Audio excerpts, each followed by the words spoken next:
हमारे लिए बेहतर है। इसके अलावा आपके जो है हैंड बैग जो रहेगा साथ में, तो आगे से भी पता जाऊँ जब वो बैग रहेंगे स्कूल में रहेंगे तो पैकेज पे जाएंगे, उसमें आप दूसरी चीज़ें रख सकते हैं। लेकिन आपका हैंड बैग जो आपके साथ बैग में जाएगा उसमें आप रस्सी, कैंची, नेल कटर, पेन, सुतली, टेप वगैरह ये नहीं रख सकते, ये सब जो है निकाल दिया जाएगा। उसमें आप अपनी हैरान की चादरें वगैरह और ये जो जरूरी सामान है वो रखें, बाकी सामान जैसे ना रखे जो कि जो है वहाँ पर निकाल दी जाएगी। अब जब आप वहाँ पहुँचे एयरपोर्ट पे, आपका जो है सामान आ गया होगा कि आने वाला होगा, आ गया आपके सामान छाट के वहाँ पर एक्सरे मशीन में से उस सामान को आप बाहर करवा लें। बाहर करवाने के बाद आप जो है यहाँ से बाहर होंगे। बाहर होने के लिए गेट नंबर 6 और गेट नंबर 12 से उल्टा हिंदुस्तानी आर्मी बाहर होते हैं। जब आप वहाँ से बाहर होंगे तो वहाँ पर ट्रेन के झंडे, हमारे जो नेशनल फ्लैग जो है वो आपकी रहनुमाई करेंगे। उन झंडों को देखते हुए आप आगे बढ़ते जाएं, है ना। वहीं पर इंडियन एडिशन की आर्मी की नीति जैकेट पहने हुए आपकी रहनुमाई करेंगे, तो आपको हर टर्मिनल तक ले जाएंगे। बड़े बड़े मेरे हार होंगे, वहाँ पर आपका सामान पहुँच चुका होगा, उस सामान को आप संभाल लें। उसके बाद जो है यहाँ पर आपके मोहल्ले का आदमी यहाँ पर आएगा। अब एक ट्रेन में हो सकता है कि एक से ज्यादा मोहल्ले के आदमी हो सकते हैं, तो यहाँ पर थोड़ा जो है आपको इंतजार करना पड़ेगा, थोड़ा सब्र कानून से काम करना पड़ेगा। यहाँ पर कम से कम 2 घंटे और ज़्यादा से ज़्यादा टाइम लग सकता है, तो यहाँ पर हमें इंतजार करना होगा। उसके बाद यहाँ पर आपको जो है आपकी बस में रवाना किया जाएगा। हम लपेट पड़ते हुए अपनी बस में बैठें, अपना पासपोर्ट अपने हाथ में रखें। मुस्कुरात का पासपोर्ट मुस्कुरात को दे दें। जैसे ही आप बस में बैठेंगे आपसे आपके पासपोर्ट ले लिए जाएंगे। अब ये जो पासपोर्ट आपसे लिए गए हैं ये आपको कहाँ मिलेंगे? वापस जब आपकी रवानगी होगी रिटर्न, जब आप बस में बैठेंगे तब आपको ये पासपोर्ट दिए जाएंगे। सब होता है, कोई भी उठा के जा सकता है, मिलेगा तो अल्लाह को रोना जा भी सकता है। अगर आपको कंट्री मान्य आगे तो वापस नहीं आने देगा।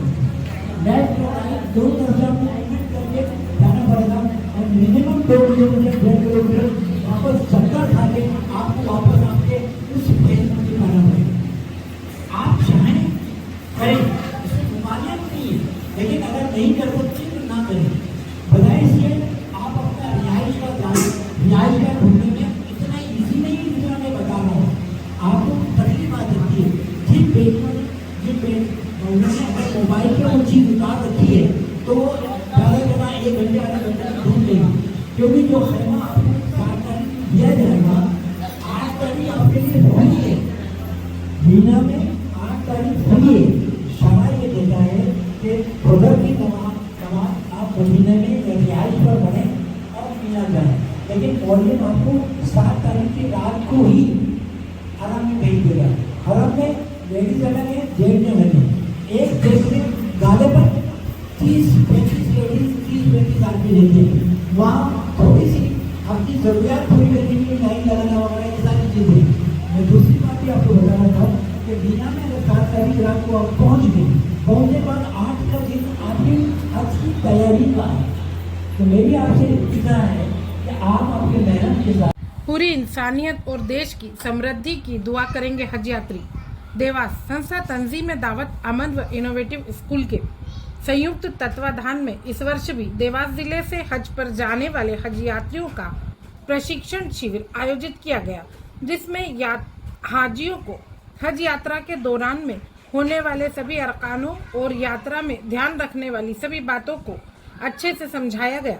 हज यात्रा पर जाने वाले 95 यात्रियों को प्रोजेक्टर और व्याख्यान के माध्यम से अनुभवी प्रशिक्षकों द्वारा प्रशिक्षित किया गया, जिसमें प्रमुख रूप से हाजी शेख अहमद साहब, सलीम खिलजी, हाजी गनी साहब, हाजी मोहम्मद इकबाल, मोहम्मद नईम नागौरी, शब्बीर साहब ने प्रशिक्षण दिया।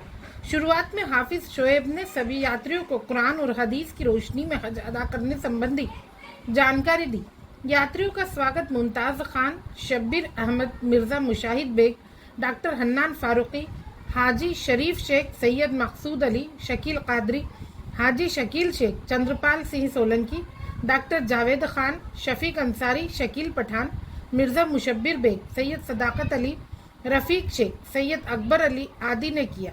2 सत्रों में हुए प्रशिक्षण शिविर के अंत में हाजियों से गुजारिश की गई कि आप सब पूरी इंसानियत और देश की समृद्धि की दुआ मक्का और मदीना में करें। ब्यूरो न्यूज़, हमारा देवास। ट्रेनिंग चल रही है इनोवेटिव पब्लिक स्कूल में। उसके लिए हमारे डॉक्टर जावेद खान साहब न्यू लाइफ क्लिनिक की ओर से मेडिकल किट सब हाजिर को दे रहे हैं उनकी जानिब से। इस अवसर पर हम डॉक्टर जावेद साहब का शुक्रिया करते हैं कमेटी की ओर से। डॉक्टर साहब बताएं किस तरह की ज़रूरत की चीज़ें हैं ये? सभी हाजियों को हज का सफ़र बहुत मुबारक। जैसा कि हम जानते हैं कि वहाँ हज का सफ़र के दौरान बहुत से तकलीफों का सामना होता है। पहुँचने के बाद ठंडा पानी, गर्म पानी, इस तरह की बहुत सारी चीज़ें होती हैं जिसमें बहुत असुविधा होती है, सर्दी, खांसी, नज़ला, बुखार। और चूँकि वहाँ की दवाई इतनी इफेक्टिव नहीं होती इंडियंस के लिए, इसलिए हमने एक सोच बनाई। जब हम 2013 में हज के लिए गए थे उस वक्त हम लोगों ने ये चीज़ देखी थी कि लंबी लंबी कतारें होती हैं हज के मेडिकल कैंप में। और वो वक्त वो लोग जो है 2 घंटे 3 घंटे हज के दौरान वो मेडिकल कैंप में गुजार देते थे लोग। तो अगर ये एक छोटी सोच थी हमारी कि अगर हमारे पास एक किट हो और उस किट का सही यूज़ करें हम लोग, सर दर्द कर रहा सर्दी गोली खा लें, पेट का पेट की गोली खा लें, तो ये वक्त हम वहाँ यूज़ कर लें हरम में, तो हम भी उनकी दुआओं में शामिल हो जाएंगे इंशाल्लाह। शुक्रिया। बस इस सोच के साथ में हमने छोटी शुरुआत की है। ये 10 साल से जारी है। आपका नाम सर? डॉक्टर जावेद। ये सारे इंतजाम जो है वो तंजीम दावत अमन की जानिब से किए जा रहे हैं। और ये जो मेडिकल का किट आपके सामने दिखाई दे रहा है, ये बहुत खास चीज़ डॉक्टर जावेद खान साहब की जानिब से न्यू लाइफ क्लिनिक एक ऐसा तोहफा है हाजियों के लिए जो बहुत काम आता है, बेशकीमती काम आता है। क्योंकि वहाँ पर जब कोई परेशान होता है, बीमार होता है, तो उस वक्त उसको इंडियन मेडिसिन पर ज़्यादा भरोसा रहता है। और ये इंडियन मेडिसिन वहाँ पाकर वो आधा वैसे उसका मर्ज अच्छा हो जाता है। तो ये डॉक्टर जावेद खान साहब की जानिब से हर साल गुज़िश्ता 10-12 सालों से हाजियों को तकसीम किए जा रहे हैं, दिए जा रहे हैं। कुरान मजीद है जो कि हिंदी में इसका ट्रांसलेशन किया, अनुवाद किया है। मुमताज़ खान साहब बरसों से 37-38 साल से इस काम को खिदमत अंजाम दे रहे हैं।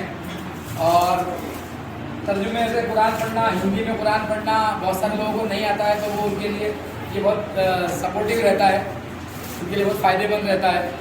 और हमारी पूरी टीम आगे बैठी है आपके सामने, इंदौर से तशरीफ लाने वाली हमारी टीम।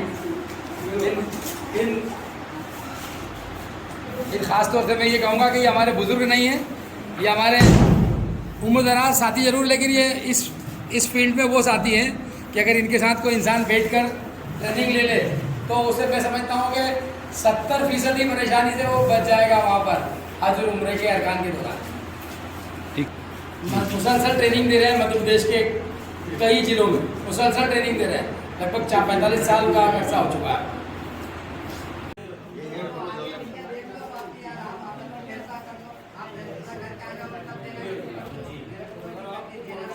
मैं तूफान के तेज धारों में,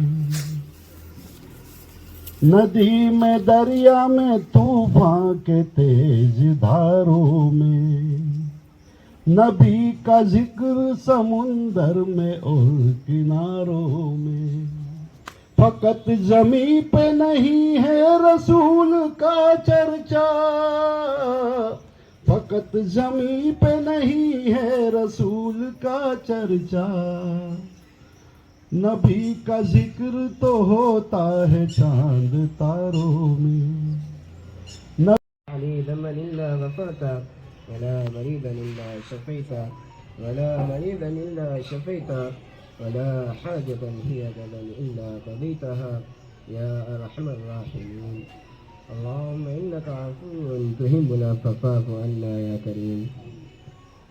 ला इलाहा इल्ला अंता सुब्हानका इन्नी कुन्तु मिनज़ ज़ालिमीन। ए अल्लाह, ए रहीम वाले अल्लाह, ए करम वाले अल्लाह, हम सब के गुनाहों को माफ़ फरमा। ए अल्लाह, हम सब के गुनाहों को माफ़ फरमा। सर बताएं किस तरह का आज हज तरबियत कैंप ऑर्गेनाइज किया गया था यहाँ? हज बैतुल्लाह के मुक़द्दस मकाम पे जाने वाले हाजियों को हज यात्रा के पहले ट्रेनिंग दी जाती है। ये ट्रेनिंग का एक कार्यक्रम आज इनोवेटिव पब्लिक स्कूल के इस कैंपस में हुआ, जो गुज़िश्ता 15-16 सालों से हो रहा है। मूलतः तंजीम दावत अमन, जो कि मुमताज़ खान साहब के द्वारा बनाई गई तंजीम है, जो गुज़िश्ता 37 सालों से इस ट्रेनिंग के काम को कर रही है और पिछले 15-16 सालों से इनोवेटिव स्कूल में कैंपस में ये कार्यक्रम को किया जा रहा है। इसी तरबियत कैंप में आज यहाँ पर आयोजन रखा गया था, जिसमें देवास ज़िले के हज पे जाने वाले जितने भी हाजी साहिबान हैं, उनको किस तरीके से घर से लगाकर मक्का मदीना के सफ़र में जाना है, किस तरीके एहतियात बरतना है, किस तरीके से उनको अरकान अदा करना है, कौन कौन सी चीज़ें उनको अपने साथ में रखना है, इन सब के लिए एक ट्रेनिंग आयोजित की गई थी, जिसमें हमारे साथ इंदौर के हमारे 3 ख़ास मेहमान, जो कि पिछले 40 सालों से हज कमेटी मध्य प्रदेश के साथ जुड़कर हाजियों को ट्रेनिंग दे रहे हैं, वो यहाँ पर थे। ट्रेनिंग के 2 सेशन हुए थे। एक इंटरएक्टिव सेशन था, जिसमें उन्हें स्क्रीन के ज़रिए, टच स्क्रीन पैनल्स के ज़रिए उन्हें पूरी लाइव ट्रेनिंग दी गई कि उन्हें कैसे घर से सफ़र शुरू करना है। उसके वीडियो से लगाकर घर तक वापस आने तक के सफ़र के वीडियोस दिखाकर उन्हें कैसे अरकान अदा करना है, इसकी ट्रेनिंग दी गई। और दूसरा, उनको ओरल समझाया गया कि उन्हें क्या क्या छोटी छोटी प्रिकॉशंस बरतनी है, कौन कौन सी उनको तैयारियाँ करना है, क्या क्या उनके साथ परेशानियाँ होती हैं। तो इस तरह का पूरा आयोजन तंजीम दावत अमन के बैनर के तले innovative public school Dewas youth welfare association और हमारे माइनॉरिटी स्कूल एसोसिएशन के संचालक साथी गणों के ज़रिए किया गया। सर, हाजियों को कुछ हज पे जाने के लिए सामग्री बांटी गई। यहाँ पर हाजियों को ट्रेनिंग के दौरान जो जो चीज़ें उनको साथ में ज़रूरत की चीज़ें लगती हैं, उनकी तस्बीह लगती है, उनकी जो किताबें लगती हैं, जो ट्रेनिंग गाइड होती है, वो उनको मेडिसिन का सामान भी दिया गया। डॉक्टर जावेद खान साहब के न्यू लाइफ क्लिनिक की जानिब से दिया गया, जो कि बहुत ही मुफीद है उनके लिए। उसमें उल्टी दस्त से लगाकर पेट दर्द, सिर दर्द, बदन दर्द और तरह तरह की जो है गोलियां, मेडिसिन, पूरा बॉक्स उनको डॉक्टर जावेद खान साहब, जो कि देवास यूथ वेलफेयर एसोसिएशन के साथी है, उनकी जानिब से दिया गया। जी सर, आपका नाम? मैं सैयद मकसूद अली। हमारे इस ट्रेनिंग कैंप में मुमताज़ खान साहब, हाजी शरीफ साहब, हाजी शकील शेख साहब, शकील कादरी साहब, डॉक्टर शकील भाई हमारे पत्रकार महोदय वो, और डॉक्टर जावेद खान साहब, मिर्ज़ा मुशाहिद बेग, सैयद सदाकत अली, मिर्ज़ा मुशब्बिर बेग और इनोवेटिव पब्लिक स्कूल के स्टाफ और बच्चों ने बहुत बढ़ चढ़ कर हिस्सा लिया। और सभी हाजियों से दुआ की दरख्वास्त की कि हम सब के लिए दुआ करें, हमारे देश में अमन व अमान शांति कायम रहे, इसके लिए दुआ करें, हमारा देश उत्तरोत्तर प्रगति करे, इसके लिए दुआ करें। धन्यवाद।